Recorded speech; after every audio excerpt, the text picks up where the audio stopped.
My New Year's resolution actually was to have more fun this year.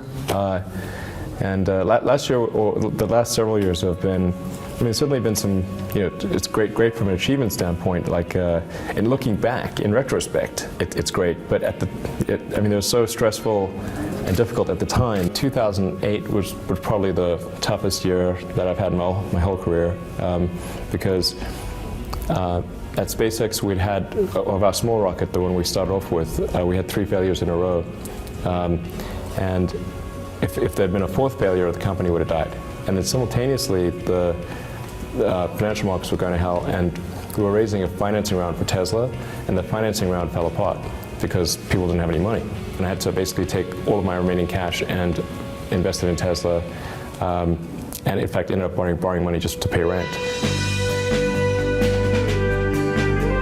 Got all of the sort of SpaceX kind of mental balls in the air, and the Tesla, it's the same with Tesla.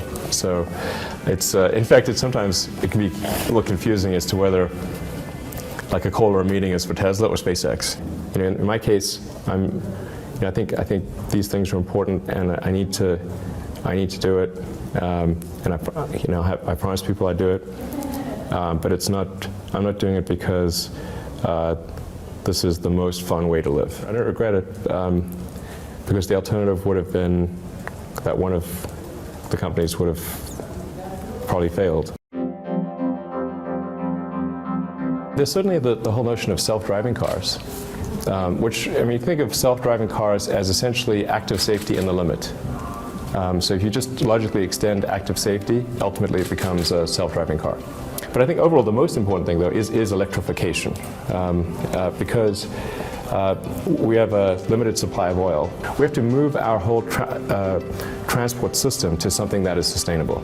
Because I think the evidence is overwhelming that we're running the most dangerous experiment in history right now, which is to see how much carbon dioxide the atmosphere and oceans can handle before there's an environmental catastrophe. If we don't take action soon, I mean, we're basically selling our kids and grandkids down the river.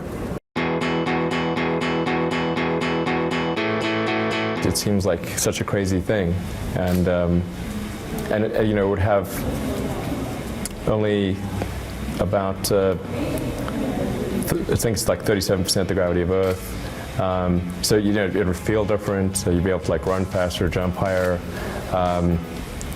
There'd be all these incredible things that you're seeing, directly with human eyes for the first time. It was, I think it'd be very exciting.